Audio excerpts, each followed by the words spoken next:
Right, so, Ramie, earlier we were talking about, Courtney and I, the make or break players around the NFL this year, where, for example, if it doesn't work out for Jameis Winston this year, they got him Bruce Arians and did everything for him that they could have. And if it doesn't work out, then he's maybe not a starting quarterback anymore in the NFL.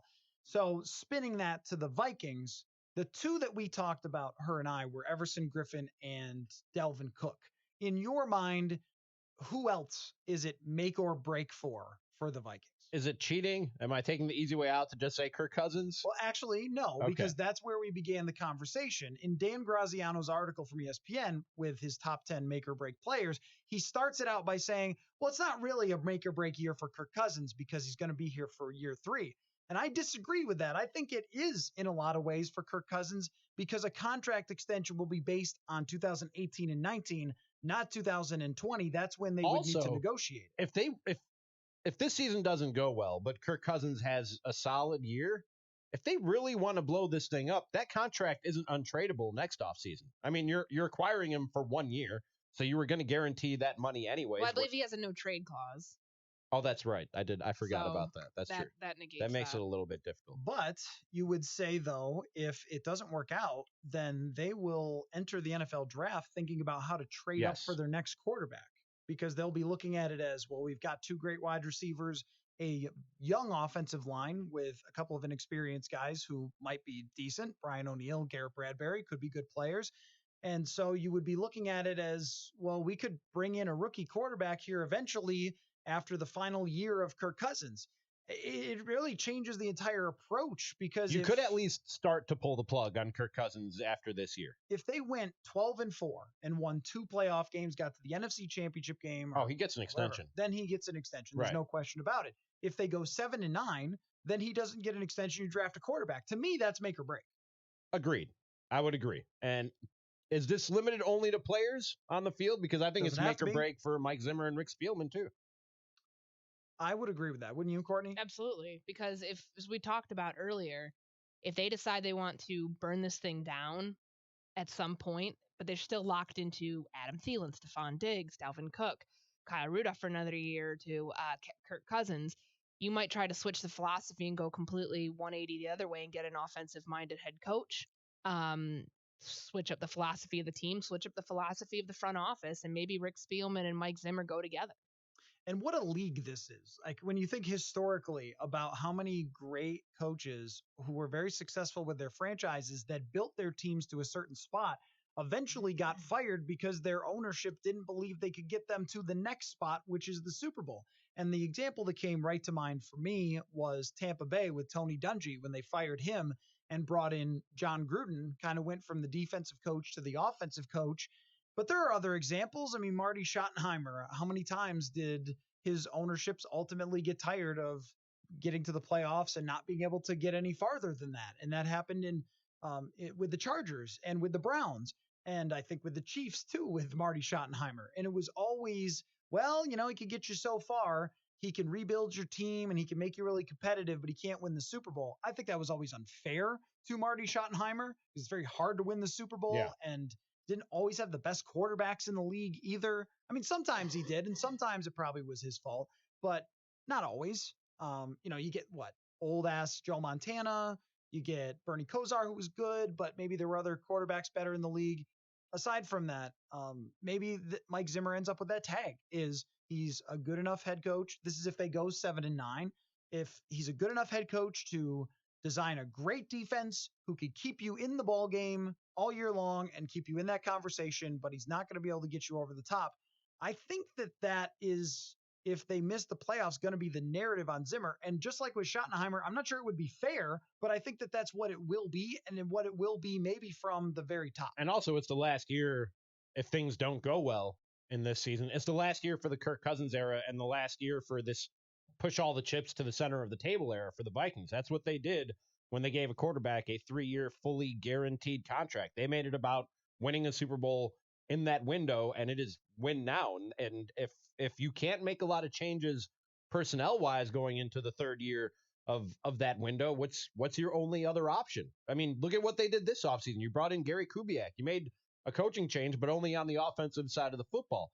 you might feel like you need to make a more drastic change to get the most out of the players on the roster if you can't make some sort of seismic shift in terms of players on your roster. Now, would you also feel, Courtney, if your ownership for this year, like they decided in the front office that their approach was going to be, let's bring back all the players we had before, that I have talked about. Eric Eager was in here yesterday talking about how there's a totally different universe with this team where they blow out some of those defensive players, create a bunch of cap space, sign offensive players, and switch the entire face of this whole thing. And they didn't do that. They decided to just stay the course. And I think if you fall short, even if that course is justifiable, that you'll look at it as, well, results-based business and your route didn't work. And so we're going to try something else. So I agree with the Spielman being a part of the make or break. I think it's a package deal in terms of the make or break. As we mentioned at the top of the show, I mean, their contracts are aligned.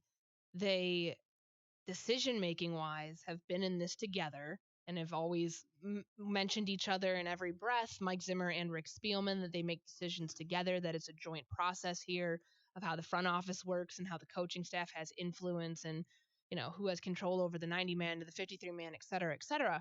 I think there has to be a fall guy at some point. Like there was last year when things weren't going well. There was, 2 years before that, Norv resigning and whatever else went into that because of what was happening, and they, were skidding in the midst to an 8-8 finish. There would have to be somebody, and I do think that it starts with a coaching staff in the front office because they've been doing the same things for so long that maybe of changing, just radically changing philosophy and deciding to do what the rest of the NFL's doing. Go after young offensive-minded head coaches, the Sean McVay types, if you want to call them that, and see if that can get the most out of Kirk Cousins. Hell, go get Sean McVay from the Rams. See if you can pull something like that, or somebody that was his coach in Washington. See if they could do it that way. I mean, maybe that's the way to go. And let me give you the make part of this, because we focused on the break part of this, but the make part of it is Kirk Cousins has an opportunity this year to blow up all the perceptions about Kirk Cousins, of which last year he confirmed all of them. Everything that was said about him in Washington, D.C., that he couldn't get you over the hump, that he was a 500 quarterback, he wasn't a great leader, all these other things, all the reasons that Washington decided not to double down on him and pay him what he wanted, let him go and trade for Alex Smith instead. And when you think about that, it was a pretty strong statement about Kirk Cousins that they traded for Alex Smith, another guy that's thought of as being good, not great, can't get you quite over the hump, get you to the first round of the playoffs, but always ends up losing to the better quarterback and so forth, that they would trade for that guy to move on from Kirk Cousins. So they made this big kind of statement about Cousins as a quarterback by not keeping him around. And then last year, he confirmed everything. I mean, he didn't win in the big games, the brightest lights. He came up short a lot of times. The week 17, the big game that they needed him. It was all the things that they had said about him. So now this year, he has an opportunity to come back and blow up every one of those. And I think even reshape how anyone ever talked about Kirk Cousins. Because if he comes out and is 12-4, it will require very good quarterback play. I don't care how good your defense is based on their schedule. It's going to have good quarterback play. If he has a great season like that, then he's looked at as being A, totally worth it, B, that he did get the short end of the stick in Washington, and they end up looking stupid for letting him walk away. The Vikings end up looking very smart for investing that amount of money and letting Case Keenum and Sam Bradford and Teddy Bridgewater go. I mean, it's kind of incredible to me when you start to push it out a little bit, just how much for Cousins, for Spielman, for Zimmer, rests on the upcoming 16 games for the perception of all of them for really the remainder of their careers. That's why I think it was a 2-year Super Bowl window. I don't know if I really bought the whole notion of the 3-year thing, because if things were not in motion, and in motion meaning into the playoffs, playoff win, already down you can see the succession of what it's going to be by year 2, then year 3 is kind of meaningless because Kirk's probably on his way out. Mike Zimmer, Rick Spielman are probably on their way out. And you have a team that's saying, hey, we might be in rebuild mode next year, even though we still have 2 of the league's top wide receivers. We have a young offensive line. The core of the defense is probably not going to be together. beyond that point. You have Everson Griffin, who's going to be 32 years old. Who knows what's going on with Linval Joseph after this season? Xavier Rhodes, another player that if we were still on the make or break conversation, I would have brought him into this too. That's why I think that if you want to call last year 0, like Kirk was doing at the end of the 2018 season, and now this is year 1, well, whatever. There's more pressure this year than there was last year. Last year, if you want to view it as, okay, it's their chance to get their feet wet, it's a chance to see what they have with Kirk Cousins, can they win with him? Well, now, if you don't win with him, then you're blowing the thing up at some point, and it may not be in 2021 because you're still locked in, or 2020 because you're still locked into these players, but come 2021, it's an entirely different look team. We're talking about potential outcomes on opposite ends of the spectrum, though. We're talking about if the season goes really good or if the season goes really bad, what might happen. What if it's just an okay season? What if they win like 9 games? They sneak into the playoffs or just miss the playoffs? I don't think they pull the plug on it altogether. Do you, Courtney? They have to win a playoff game. They have to win a playoff game because Kirk has never done that in his career. He's gotten to the playoffs, but he's never won a playoff game. For him to get an extension, he has to at least get out of the wild card round. If he makes the playoffs, if they're 9-7, I don't think you can justify, because you know he's going to want another fully guaranteed contract or something very similar. Heck, I mean, he's been tagged twice. You can tag a guy 3 times if they really want to do that. Sure. That'd not be the most financially sound idea, but regardless, there's just reason for me not to see that happening, because what did Mike Zimmer and Rick Spielman talk about this entire offseason? Gaudy statistics mean nothing if you don't get to the playoffs and you don't win. Right. I think that they've set the precedent that they have to get a playoff win. Just getting there isn't enough. Let's take a quick You could break. get there. I'm sorry. One thing. Go ahead. You could get there with Case Keenum. They could have brought Case Keenum back. They could have gotten to the playoffs with Case Keenum. Could he have won multiple playoff games? I don't know. We saw them get there in a crazy way in 2017 with Case Keenum. But I don't think you justify that and justify the price tag for Kirk Cousins. It's going to be a black eye on this franchise in this era if they paid all this money for a guy that just got him there but couldn't get him beyond step 1 or step 0, if you want to call it that. It will be like when Baltimore won the Super Bowl and then went to Elvis Grbac. You remember that? Mm-hmm. That's what it has the potential to be. There are very few examples of this. One of the reasons it's such an interesting situation is just how few examples there are of a quarterback being totally given up on by his franchise. Normally, if you're good and you put up good numbers and you make a Pro Bowl, and he got Washington to the playoffs, they just lost their game against the Packers. But normally, like Cincinnati did or whomever else you might look at, they lock that guy in, and then they keep trying to build around him.